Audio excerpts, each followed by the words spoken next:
그래서 저는 뭐 이렇게 뭐 안다 이렇게 뭐 이렇게 할 게 아니고 이제 제가 연구한 것 중에 자명하고 막 발표하는 거죠. 예, 많은 인생 경험을 갖고 계신 분들이 제 얘기를 듣고 제가 인생 모든 거에 대해 뭐라고 말할 처지가 아니죠. 제가 썼던 자명한 방법을 가지고 이제 여러분의 삶의 경험에 이제 투입하면 놀랄만한 어떤 재미있는 아이디어들이 나오시지 않을까. 꼭 해줄 많은 조언들이 남들에게 전해줄 조언들이 나오시지 않을까. 경험들이 승화되시지 않을까. 이걸 기대하는 거죠. 그래서 그런 거를 학당에 올려주시고 공유하면 얼마나 서로 좋겠습니까. 이게 자기만 알고 가버리면 여기 보람이 없어요. 내 안에 양심이 멋진 육바라밀의 어떤 아이디어도 내고 작품도 만들었는데 나만 알고 내 것으로만 삼고 가지 마시고 꼭 밖으로 표현하셔서 또 남들하고 공유하시면 좋겠습니다. 자랑도 좀 하시고요. 자랑을 어느 선까지 해야 되냐? 욕 안 나올 만큼 하시면 되죠. 남들이 인상이 찌그러지고 막 이렇게 막 찡그리고 막 이러면 안 되잖아요. 남의 인상이 막 변하면. 근데 그 선만 딱 지키는 게 양심이잖아요. 그래서 이 자랑도 적정히 해주셔야 돼요. 적절히. 남 인상 안 쓸 정도로는. 그게 또 서로 좋아요. 왜냐면 나도 내 정보를 자꾸 밖에다 알려야 됩니다. 왜 그러냐면요. 요게 더 양심에 맞아요. 양심 공부하다 보면요. 너무 양심적인 분들은요. 자기가 또 좋은 일 한 것도 남한테 말 못합니다. 숨기는 거를 본식으로 하시는데 그것도 한 맛인데요. 그것도 그것대로 보살도죠. 이제 그걸 탓하자는 게 아니라 그것도 좋은데 이런 맛도 있잖아요. 생각해 보시면 내가 진짜 사심이 없다면 내가 했던 이 바람일의 경험, 양심의 경험을 공유하는 것도 되게 좋은 일이거든요. 그러면 남들도 그걸 가지고 간접 체험을 하면서 얼마나 또 많은 정보를 얻겠습니까? 왜 그러냐면 우리는 사실 남의 정보를 몰라요. 말 안 해주면 몰라요. 이 부분 때문에 그래요. 우리 에고는요. 남이 말 안 해주면 사실 모릅니다. 생각도 안 해봐요. 그러니까 자꾸 정보를 줘야 돼요. 남한테.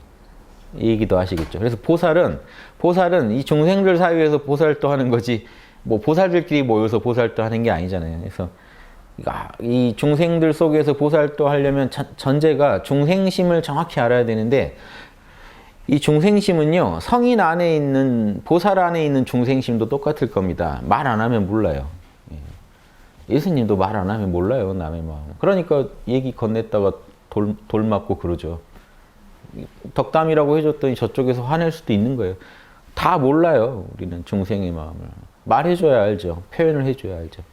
그러니까 나부터 그럼 표현을 해주냐? 이것도 한번 점검해 보셔야 돼요.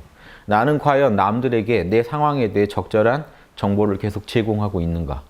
요거 보살도 중에 아주 중요한 겁니다. 나는 정보를 제공 안 해주고 남이 알아주길 원하거나 그렇죠. 이게 될 일이 없지 않습니까? 또 남한테 정보를 그렇게 받지 못했는데 남에 대해서 함부로 재단한다는 것도 이게 찜찜하고 이런 거 생각해 보시면 나부터 적절한 정보는 제공해 주자. 내 상태가 좋으면 좋은 대로 나쁘면 나쁜 대로 적절하게 사심을 최대한 배제하고 양심 분석해서 요 정도 얘기는 해도 남한테 해줄 게 없지 하는 확신이 있을 때 그 정도 해주시면 남들이 그걸 듣고 또 판단을 하잖아요. 근데 조심하셔야 되는 게 한국 사회에서는 또 그런 정보를 주면 약점으로 또 삼는 아주 사이코패스 같은 사람들이 많습니다. 그건 좀 가려서 하셔야 돼요. 감수하고 하셔야 돼요. 저 친구가 소시오패스여도 뭐 요 정도 정보 가지고 나한테 어쩌리야 하고 그럼 이제 요런 계산하는 것도 또 이 착한 사람 병에 걸린 분들은 요걸 못 해요. 아, 내가 남을 이렇게 재단하다니 형편없구나 내가. 이렇게 자책하신다거나. 저는 그렇게 안 합니다. 저는 계산 다 할 거 하고 내놓을 거 내놓고 이게 더 모든 사람을 위해서 이 모두를 위해서 공익을 위해서 이로운 거면요. 그렇게 하는 게 맞다라고 늘 계산을 하고 살거든요. 그래서 근데 어설프게 여기서 뭔가 이렇게 양심적이어야지 하는 괜한 힘이 들어가면요. 이상한 결과가 나와요. 그럼 그 결과가 모두에게 이롭냐? 이롭지도 않아요. 그럼 그게 아주 양심적이었냐? 그것도 아니에요. 이게 어설픈 양심이 결과적으로 모두를 해롭게 할 수도 있습니다. 그래서 결과까지 진짜 좋을지도 계산을 해보셔야 우린 전지전능하지 않기 때문에 이런 계산 저런 계산 많이 해야 그나마 모두를 더 위롭게 하는 뭔가 결정이 나와요. 그래서 제가 이런 거 꼭 취하는 방법들이라 그냥 생각난 김에 이게 실전 팁입니다. 그래서 몰라 괜찮아 하시면서 본인의 생각을 점검하실 때 첫째로 제가 항상 드리는 말씀, 혹시나 내 생각이 완전히 틀렸을 수도 있다. 이것도 한번 생각해 보셔야 돼요. 자기 거 완전히 뒤집어서 한번 보시고요. 그래서 공부 안 되는 분들이요, 계속 안 되는 이유가요, 공부가 안 돼요. 멘토를 찾아와요. 나는 이렇게 옳게 하는데 왜 안 될까요? 하면 이미 그 옳다고 확신하고 계신 부분이 잘못돼 있어요. 멘토가 말 함부로 못 해요, 그러면. 여러분. 그러니까 여러분은 멘토한테 계속 상담했는데 제대로 된 답이 안 나왔다고 하실지도 모르지만요, 여러분도 누군가가요, 확신을 가지고 어떤 부분은 이 부분은 건들지 마시오 하고 전제하고 얘기를 걸면요, 그거 아니라고 말하기가 힘듭니다. 돌려 말하게 돼요. 그럼 돌려 말하면 알아듣느냐? 돌려서 말해서 잘 알아들을 분은 애초에 그러질 않죠. 그러니까 이게 돌려서 말하면 사실 또 못 알아들어요. 그러니까 그럼 노골적으로 말하면은 또 무례하다 하고 뛰쳐나가십니다. 그러니까 이 멘토도 이게 쉽지 않아요. 그 상대방한테 이렇게 직언을 하기가 쉽지 않아요. 그러니까 우리 서로 조심해야 된다는 결론이죠. 상대방이 지금 돌려서 말하고 있을 수도 있다는 거 한번 생각해 보시는 거죠. 혹시 저 말이 나의 어떤 언행에 대해 돌려서 말하고 있는 거 아닐까? 근데 이게 제가 항상 말씀드리지만 아까도 조금만 어긋나면 과해집니다. 이제 병이 돼가지고요. 남이 이제 좋은 말 해도 또 뭔 이득이 있으니까 저 말을 하겠지. 뭐 어떤 말을 돌려서 하고 있는 게 아닐까 하면서 괜한 의심병 걸려도 안 되고, 그렇다고 너무 그대로 받아들여도 안 되고. 요게 지금 아주 작은 예 같지만요, 요게 보살도의 되게 지금 어떤 실상을 잘 말해주고 있어요. 이 중도라는 거. 그러니까 에고를 가지고 계산하면 믿거나 의심하거나인데, 믿을 때 믿고 의심할 때 의심하세요. 이게 보살도입니다. 이렇게 얘기하면 참 어려운데, 이 말이 맞거든요, 실제로는. 그럼 언제 믿고 언제 의심합니까? 양심하고 자꾸 대화를 해보세요. 라는 이 답밖에 말씀 못 드려요. 몰라 괜찮아 하시면서 여러 가지 그 언행이나 표정이나 그 말을 들으면서 혹시 이런 게 아닐까 해서 가설을 세우고 실험해 보시는 거죠. 그 연구가의 자세로 가는 수밖에 없습니다. 과학자 같은 마인드로 이런 가설을 하나 세웠으면, 보세요. 이게 연구가가 못 되시는 이유가요, 가설을 하나 세웠으면 부정적인 가설을 자꾸 세우고 부정적인 가설만 자꾸 믿고 따르는 경향이 있다면 이미 이건 제대로 된 연구가가 아니죠. 부정적인 가설도 세워보고 긍정적인 가설도 세워보되 진짜 그런가 끝까지 자명한 증거를 가지고 추적해내는, 요게 과학자의 모습 아니니까 철학자도 똑같아야 돼요. 인간관계나 사람의 심리법칙에 대해 어떤 가설을 세웠으면 진짜 그런가 하고 여러 가지 실험을 해가지고 확인해 보는 거죠. 그러니까 이렇게 하면서 의심할 건 확실히 의심하고, 예, 또 믿을 거는 믿게 되고, 이런 게 돼요. 그런데 이게 아니고 이런 연구를 해보려는 자세가 아니다 보면요, 그냥 믿기로 결정해버리는 거죠. 아니면 그냥 의심하기로 결정해버립니다. 그냥 내 느낌이 안 좋았다는 이유만으로 의심해버리고, 내 감이 맞다라는 걸 전제하고 있는 거잖아요. 이게 완전히 잘못됐을 수도 있거든요. 근데 많은 분들이 이런 데서 되게 함정에 빠집니다. 내 감이 틀릴 리가 없어 하고 이제 시작해요. 이런 부분 잘못됐다고 제가 얘기해드리면 또 뛰쳐나가실 거잖아요. 당신 감 전혀 안 맞는 것 같습니다. 그러면 나의 존재를 부정했다가 되기 때문에요. 이게 이쪽도 말하는 사람도 그렇게 말을 못해요. 어려워요, 말하기가. 근데 내가 이미 스스로 그렇게 말하고 있지 않은지를 자기가 알아봐 주지 않으면 남이 지적해 주긴 되게 힘듭니다. 그 얘기를. 그러니까 얘기하다가도 혹시 내가 너무 편견에 빠져 있는 게 아닐까? 상대방이 그렇게 생각할 수 있지 않을까? 이런 생각 한번 해주시면 이게 양심 분석이죠. 이게 제대로 된 양심 분석이고, 이런 분석 하나가 딱 들어가면요, 여러분 가치관이 바뀌고 여러분의 어떤 사고 방식이 바뀌면서요, 운명이 바뀝니다. 그런데 이제 이런 얘기 참 어려운 부분이에요. 저도 해드리기가 어려워요. 누가 이렇게 질문했을 때 그 본질을 바로 건들기는 어렵거든요. 요걸 바로 제가 부정해버리면 제 말을 아예 안 믿으실 거기 때문에 요건 그대로 두고 저만 해도 전법을 그나마 납득하기 쉬우신 부분을 지적한다고요. 요게 그럼 이제 제 계산은 이거죠. 요거 하나가 생각이 바뀌고 나면 이게 파급 효과가 나서 언젠가 저분이 아주 지금은 확신하고 있는 저것에 대해서도 언젠가 의심할 때가 오겠다 하고 제 나름대로 수를 두지만, 이렇게 끝까지 기다려 주시기도 쉽지 않고, 요수도 제대로 먹히기가 또 쉽지 않고, 그러니까 되게 어렵다는 얘기죠. 그러다 이제 제가 답답하면 돌직구 던질 때도 있죠. 바로 이렇게 해서는 어차피 못 알아듣는다. 이렇게 아무리 해도 못 알아듣겠다 싶으면 제가 세게 날려버리죠. 요거 안 되시면 공부 못 합니다. 이제 아주 센 극약 처방을 할 때도 있습니다. 그러니까 이게 이런 식으로 현재 멘토를 하는 분들은 다 제 얘기를 실감할 거예요. 이렇게 해나가는 게, 이것도 저는 육바람일에 맞게 하려고 최선을 다하지만 우리는 전지전능한 존재가 아니에요. 중생들이지. 중생이 도 닦아서 보살이 된 거죠. 우리가 보살이라 하더라도 중생심을 전제하고 있기 때문에 서로 그런 한계가 있다는 걸 다 인정해야 돼요. 그래서 근데 우리는 살 때 보면 남들은 되게 성인일 거라고, 전지전능할 거라고 생각하고 사십니다.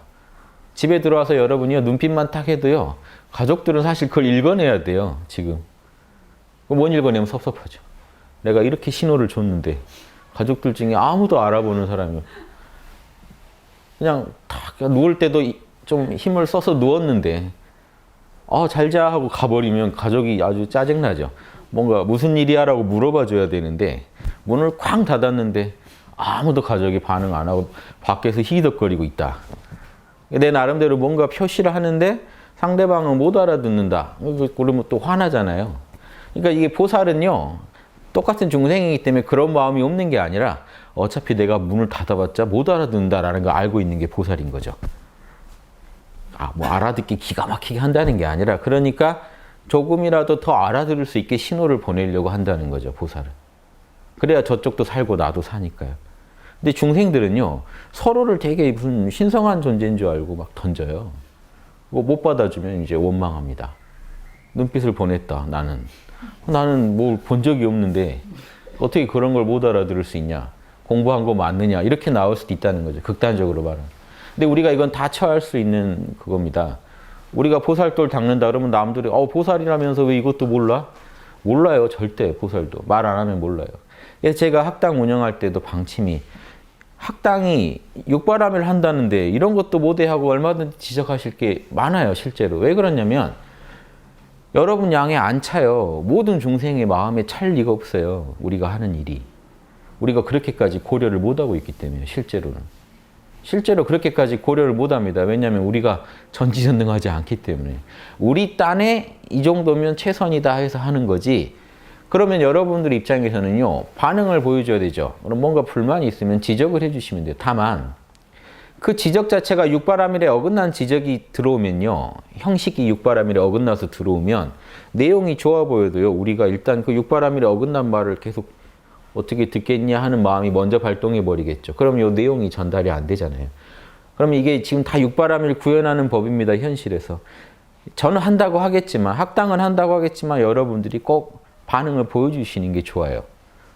대신에 육바람일에 맞게 말을 해주면 훨씬 쉽게 받아들여지겠죠. 그러면 여러분 말씀이 자명하게 탁 나오면 저희가 어떻게 거부하겠습니까? 이 양심 공부하고 양심을 지도하는 입장에서.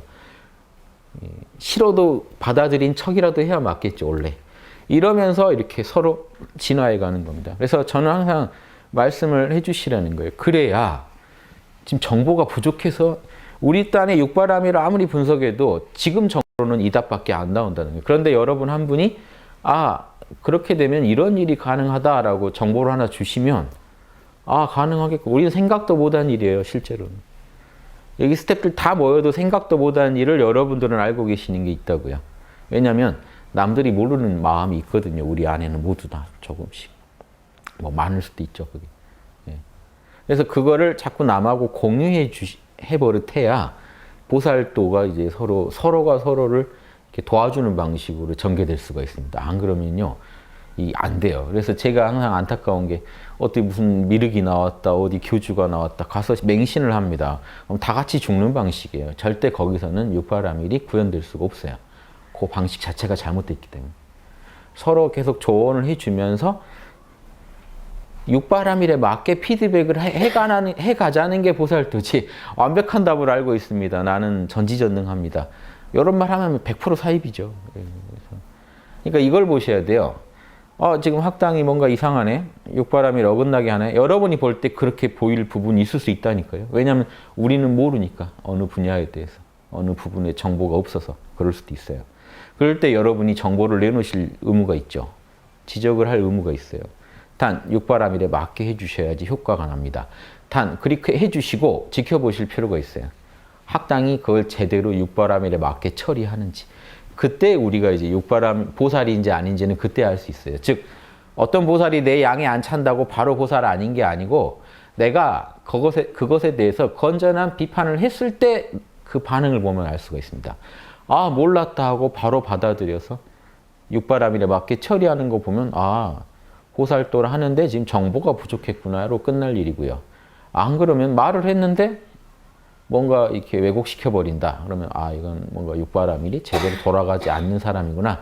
그 다음에 얘기해도 늦지 않다는 거죠. 근데 이제 거기에 대해서 이렇게 제대로 된 서로 이렇게 반응을 못 해주면 한쪽이 아무리 보살도를 하려고 해도 한쪽이 그걸 제대로 못 받아주면은요, 이 관계는 오래 갈 수는 없습니다.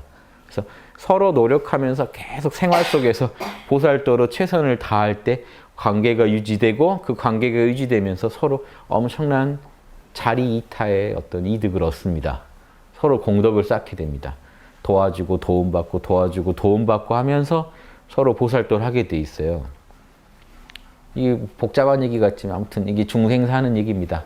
중생 사는 얘기인데 그냥 중생으로 안 살고 보리살타죠. 깨달은 중생으로 사는 법이 끝없이 남과의 관계 속에서 완벽한 걸 한 번에 완벽해지려고 하지 말고 완벽한 걸 한 번에 추구하지 말고 나와 남이 어우러지는 속에서 조금씩 밝아지는 방향을 찾아가는 거. 이게 최고의 보살도예요. 이걸 잘하시는 분은요. 인생을 정말 예술로 살고 계신 거예요. 이게 예술입니다. 여기에 진선미가 다 들어있거든요. 진리를 알아요. 선이 뭔지 알아요. 그러면서도 남과 조화를 이루면서 그거를 현실화 시켜가요. 이보다 더 아름다운 게 없거든요. 그래서 근데 이 방법이 어렵냐? 전혀 어렵지 않습니다. 뭔 일이 생기시든지 제가 얘기해 드린 것처럼 5분 안에 몰라 출동시켜서 마음을 늘 비워놓는 연습을 하세요. 초기화 시켜놓지 않으면 혹시 내가 잘못할 거라는 생각도 안 하고요. 내가 엄청난 편견에 지금 서 있다라는 생각도 안 들고요. 지금 남한테 내가 정보 돌 주고 되게 많은 걸 바라고 있다라는 생각도 안 들어요. 그런데 몰라를 하고 자기를 보면요. 자기가 남같이 보입니다. 신기하게.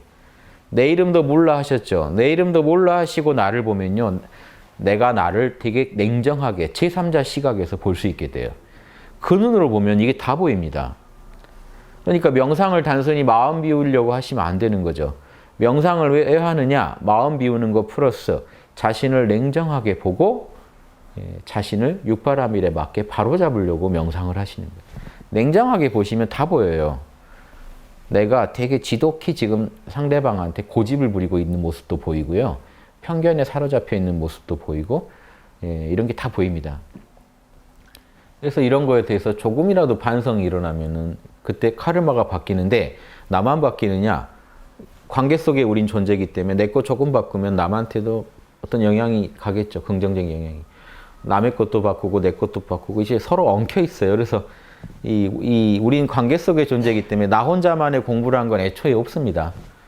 제가 공부한 거는요 반드시 여러분한테도 영향이 가게 돼 있고 제 가족한테 뭐 누구한테든지요 긍정적이든 부정적이든 뭔가 영향이 가게 돼 있어요. 그래서 그거 믿으시고 인과법칙 지금 믿으시라고 하면 이제 신앙이 되는데 일단 믿고 한번 해보시면 관찰해 보시면 요게 인과법칙이 냉정이 있다는 것만 아시면 그거 조심해서 인과에 맞게 한 수 한 수 내 생각을 하루하루 이렇게 점검해 가는 거. 이게 도너 점수 이렇게 크게 얘기하지만 제가 말씀드릴 수 있는 점수의 최고 팁이에요. 도너는 몰라 괜찮아만 잘해도 얻습니다. 근데 점수는 그렇게 해서 안 돼요.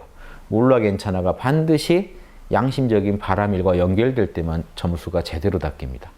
안 그러면 좀 덜 닦여요.